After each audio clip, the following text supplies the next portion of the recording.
പരിച്ഛേദനം. അബ്രാമിന് 99 വയസ്സായപ്പോൾ കർത്താവ് പ്രത്യക്ഷപ്പെട്ട് അവനോട് അരുളിച്ചെയ്തു, സർവശക്തനായ ദൈവമാണ് ഞാൻ.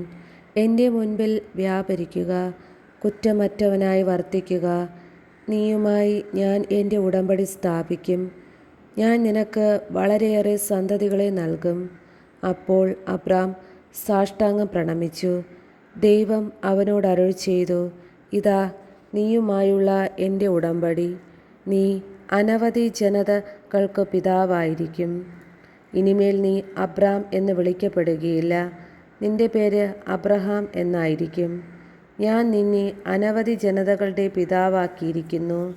നീ സന്താനപുഷ്ടിയുള്ളവനാകും.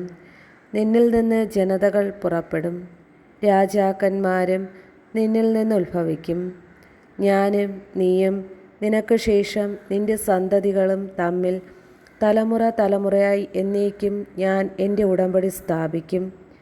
ഞാൻ എന്നേക്കും നിനക്കും നിന്റെ സന്തതികൾക്കും ദൈവമായിരിക്കും. നീ പരദേശിയായി പാർക്കുന്ന ഈ കാനാൻ ദേശം മുഴുവൻ നിനക്ക് ശേഷം നിന്റെ സന്തതികൾക്കുമായി ഞാൻ തരും. എന്നെന്നും അത് അവരുടേതായിരിക്കും. ഞാൻ അവർക്ക് ദൈവമായിരിക്കുകയും ചെയ്യും. ദൈവം അബ്രഹാത്തോട് കൽപ്പിച്ചു, നീയും നിന്റെ സന്താനങ്ങളും തലമുറ തോറും എൻ്റെ ഉടമ്പടി പാലിക്കണം. നിങ്ങൾ പാലിക്കേണ്ട ഉടമ്പടി ഇതാണ്: നിങ്ങളിൽ പുരുഷന്മാരെല്ലാവരും പരിച്ഛേദനം ചെയ്യണം. നിങ്ങൾ അഗ്രചർമ്മം ഛേദിക്കണം. ഞാനും നിങ്ങളുമായുള്ള ഉടമ്പടിയുടെ അടയാളമായിരിക്കും അത്. നിങ്ങളിൽ 8 ദിവസം പ്രായമായ ആൺകുട്ടിക്ക് പരിച്ഛേദനം ചെയ്യണം. നിന്റെ വീട്ടിൽ പിറന്നവനോ നിന്റെ സന്താനങ്ങളിൽ പെടാത്ത വിലയ്ക്ക് വാങ്ങിയ പരദേശിയോ ആകട്ടെ, തലമുറ തോറും എല്ലാ പുരുഷന്മാർക്കും പരിച്ഛേദനം ചെയ്യണം. നിന്റെ വീട്ടിൽ പിറന്നവനും നീ വിലയ്ക്ക് വാങ്ങിയവനും പരിച്ഛേദനം ചെയ്യപ്പെടണം. അങ്ങനെ എൻ്റെ ഉടമ്പടി നിന്റെ മാംസത്തിൽ ശാശ്വതമായ ഒരുടമ്പടിയായി നിലനിൽക്കും. പരിച്ഛേദനം ചെയ്യപ്പെടാത്ത പുരുഷനെ സമൂഹത്തിൽ നിന്ന് പുറന്തള്ളണം. അവൻ എൻ്റെ ഉടമ്പടി ലംഘിച്ചിരിക്കുന്നു. ഇസഹാക്ക്. ദൈവം അബ്രഹാത്തോട് അരുളിച്ചെയ്തു, നിന്റെ ഭാര്യ സാറായിയെ ഇനിമേൽ സാറായി എന്നല്ല വിളിക്കേണ്ടത്, അവളുടെ പേര് സാറ എന്നായിരിക്കും. ഞാൻ അവളെ അനുഗ്രഹിക്കും.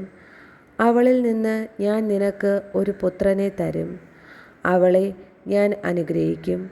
അവൾ ജനതകളുടെ മാതാവാകും. അവളിൽ നിന്ന് ജനതകളുടെ രാജാക്കന്മാർ ഉത്ഭവിക്കും. അപ്പോൾ അബ്രഹാം കമഴ്ന്നു വീണ് ചിരിച്ചുകൊണ്ട് ആത്മഗതം ചെയ്തു. 100 വയസ്സ് തികഞ്ഞവനും കുഞ്ഞ് ജനിക്കുമോ? 90 സാറ ഇനി പ്രസവിക്കുമോ? അബ്രഹാം ദൈവത്തോട് പറഞ്ഞു, ഇസ്മായേൽ അങ്ങയുടെ തിരുമുൻപിൽ ജീവിച്ചിരുന്നാൽ മതി. ദൈവം അരുളിച്ചെയ്തു, നിന്റെ ഭാര്യ സാറ തന്നെ നിനക്കൊരു പുത്രനെ പ്രസവിക്കും. നീ അവനെ ഇസഹാക്ക് എന്ന് വിളിക്കണം. അവനുമായും അവൻ്റെ സന്തതികളുമായും ഞാൻ നിത്യമായ ഒരു ഉടമ്പടി സ്ഥാപിക്കും. ഇസ്മായിലിന് വേണ്ടിയുള്ള നിന്റെ പ്രാർത്ഥനയും ഞാൻ ചെവിക്കൊണ്ടിരിക്കുന്നു. ഞാൻ അവനെ അനുഗ്രഹിച്ചിരിക്കുന്നു. ഞാൻ അവനെ സന്താനപുഷ്ടിയുള്ളവനാക്കി അവൻ്റെ സന്തതികളെ വർദ്ധിപ്പിക്കും. അവൻ 12 രാജാക്കന്മാർക്ക് പിതാവായിരിക്കും. അവനിൽ നിന്ന് ഞാനൊരു വലിയ ജനതയെ പുറപ്പെടുവിക്കും. എന്നാൽ സാറായിൽ നിന്ന് അടുത്ത വർഷം ഈ സമയത്ത് നിനക്ക് ജനിക്കാൻ പോകുന്ന ഇസഹാക്കുമായിട്ടാണ് എൻ്റെ ഉടമ്പടി ഞാൻ സ്ഥാപിക്കുക. അബ്രഹാത്തോട് സംസാരിച്ചു കഴിഞ്ഞ് ദൈവം അവനെ വിട്ടുപോയി. ദൈവം കൽപ്പിച്ചതുപോലെ ആ ദിവസം തന്നെ അബ്രഹാം മകൻ ഇസ്മായേലിനെയും തൻ്റെ വീട്ടിൽ പിറന്നവരും താൻ വില കൊടുത്ത് വാങ്ങിയവരുമായ സകല പുരുഷന്മാരെയും പരിച്ഛേദനം ചെയ്തു. പരിച്ഛേദന സമയത്ത് അബ്രഹാത്തിന് 99 വയസ്സും ഇസ്മായേലിന് 13 വയസ്സും ഉണ്ടായിരുന്നു. അന്നു തന്നെ അബ്രഹാത്തിൻ്റെ മകൻ ഇസ്മായേലും പരിച്ഛേദനം ചെയ്യപ്പെട്ടു. അബ്രഹാത്തിൻ്റെ വീട്ടിലെ എല്ലാ പുരുഷന്മാരും വീട്ടിൽ പിറന്നവരും പരദേശികളിൽ നിന്ന് വിലയ്ക്ക് വാങ്ങിയവരുമായ എല്ലാവരും അവനോടൊപ്പം പരിച്ഛേദനം ചെയ്യപ്പെട്ടു. ദൈവം സന്ദർശിക്കുന്നു. മാമ്രയുടെ ഓക്കുമരത്തോപ്പിന് സമീപം കർത്താവ് അബ്രഹാത്തിന് പ്രത്യക്ഷനായി. വെയിൽ മൂത്ത സമയത്ത് അബ്രഹാം തൻ്റെ കൂടാരത്തിൻ്റെ വാതിൽക്കൽ ഇരിക്കുകയായിരുന്നു. അവൻ തലയുയർത്തി നോക്കിയപ്പോൾ 3 ആളുകൾ തനിക്കെതിരെ നിൽക്കുന്നത് കണ്ടു. അവരെ കണ്ട് അവൻ കൂടാരവാതിൽക്കൽ നിന്നെഴുന്നേറ്റ് അവരെ എതിരേൽക്കാൻ ഓടിച്ചെന്ന് നിലം പറ്റി താണ് അവരെ വണങ്ങി.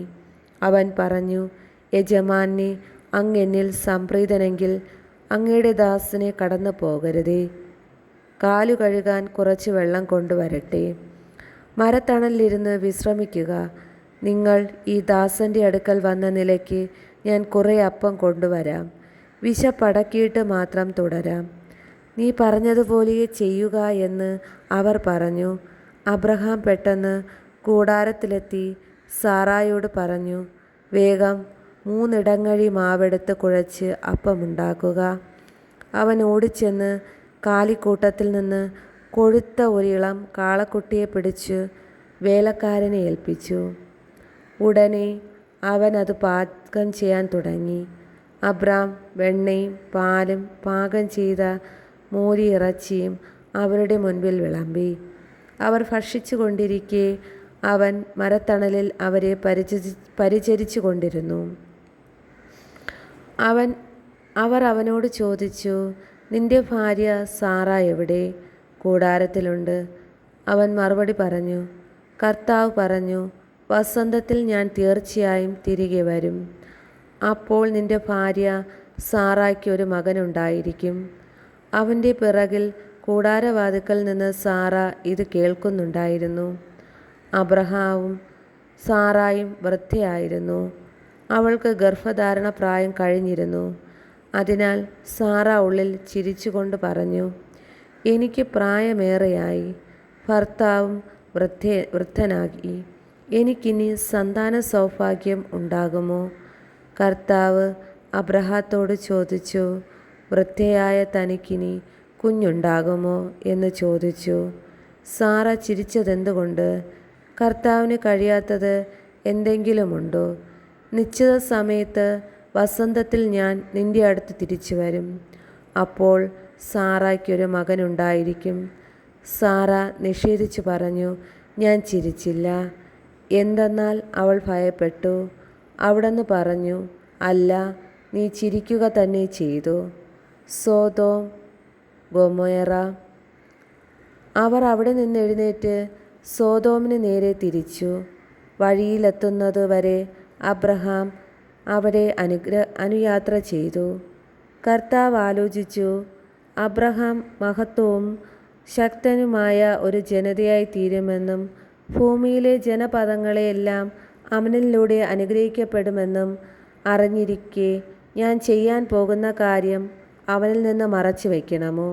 ഞാൻ അവനെ തിരഞ്ഞെടുത്തത് നീതിയും ന്യായവും പ്രവർത്തിച്ച കർത്താവിൻ്റെ വഴിയിലൂടെ നടക്കാൻ തൻ്റെ മക്കളോടും പിന്മുറക്കാരോടും അവൻ കൽപ്പിക്കുന്നതിനും അങ്ങനെ കർത്താവ് അവനോട് ചെയ്ത വാഗ്ദാനം പൂർത്തിയാക്കുന്നതിനും വേണ്ടിയാണ്.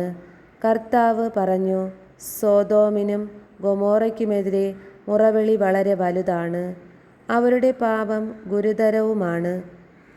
അതിനാൽ അവരുടെ പ്രവർത്തികൾ എൻ്റെ സന്നിധിയിലെത്തിയിട്ടുള്ള വിലാപങ്ങളെ സാധൂകരിക്കുന്നോ ഇല്ലയോ എന്നറിയാൻ ഞാൻ അവിടം വരെ പോവുകയാണ്. അവർ അവിടെ നിന്ന് സോദോമിന് നേരെ നടന്നു. അബ്രഹാം അപ്പോഴും കർത്താവിൻ്റെ മുൻപിൽ തന്നെ നിന്നു. അബ്രഹാം അവരെ സമീപിച്ച് ചോദിച്ചു, ദുഷ്ടന്മാരോടൊപ്പം നീതിമാന്മാരെയും അങ്ങ് നശിപ്പിക്കുമോ? നഗരത്തിൽ 50 നീതിമാന്മാരുണ്ടെങ്കിൽ അങ്ങ് അതിനെ നശിപ്പിച്ച് കളയുമോ? അവരെ പ്രതി ആ സ്ഥലത്തെ ശിക്ഷയിൽ നിന്നൊഴിവാക്കില്ലേ? ദുഷ്ടന്മാരോടൊപ്പം നീതിമാന്മാരെയും സംഹരിക്കുക. അത് അങ്ങിൽ നിന്ന് ഉണ്ടാകാതിരിക്കട്ടെ. ദുഷ്ടന്മാരുടെ ഗതി തന്നെ നീതിമാന്മാർക്കും സംഭവിക്കാതിരിക്കട്ടെ. ഭൂമി മുഴുവൻ്റെയും വിധി കർത്താവ് നീതി പ്രവർത്തിക്കാതിരിക്കുമോ? കർത്താവ് അരുൾ ചെയ്തു, സോദോം നഗരത്തിൽ 50 നീതിമാന്മാരെ ഞാൻ കണ്ടെത്തുന്ന പക്ഷം അവരെ പ്രതി ഞാൻ ആ സ്ഥലത്തോട് മുഴുവൻ ക്ഷമിക്കും. അബ്രഹാം വീണ്ടും പറഞ്ഞു, പൊടിയും ചാരവുമായ ഞാൻ കർത്താവിനോട് സംസാരിക്കുവാൻ തുനിഞ്ഞല്ലോ. നീതിമാന്മാർ 50-ൽ 5 കുറവാണെന്ന് വന്നാലോ? 5 പേർ കുറഞ്ഞാൽ നഗരത്തെ മുഴുവൻ അങ്ങ് നശിപ്പിക്കുമോ? അവിടുന്ന് പറഞ്ഞു, 45 പേരെ കണ്ടെത്തിയാൽ ഞാൻ അതിനെ നശിപ്പിക്കുകയില്ല. അവൻ വീണ്ടും ചോദിച്ചു, 40 പേരേ ഉള്ളൂ എങ്കിലോ? അവിടുന്ന് പ്രതിവചിച്ചു, ആ 40 പേരെ പ്രതി നഗരം ഞാൻ നശിപ്പിക്കുകയില്ല. അവൻ പറഞ്ഞു, ഞാൻ വീണ്ടും സംസാരിക്കുന്നത് കൊണ്ട് കർത്താവ് കോപിക്കരുതേ. ഒരു പക്ഷേ 30 പേരെങ്കിലും ഉണ്ടെങ്കിലോ? അവിടുന്ന് അരുളി ചെയ്തു, 30 പേരെ കണ്ടെത്തുന്നെങ്കിൽ ഞാനത് നശിപ്പിക്കുകയില്ല. അവൻ പറഞ്ഞു, കർത്താവിനോട് സംസാരിക്കാൻ ഞാൻ തുനിഞ്ഞല്ലോ. 20 പേരെയുള്ളുവെങ്കിലോ? അവിടുന്ന് അരുളി ചെയ്തു, 20 പേരെ പ്രതി ഞാനത് നശിപ്പിക്കുകയില്ല. അവൻ പറഞ്ഞു, കർത്താവേ കോപിക്കരുതേ, ഒരു തവണ കൂടി മാത്രം ഞാൻ സംസാരിക്കട്ടെ. 10 പേരെ അവിടെ ഉള്ളുവെങ്കിലോ?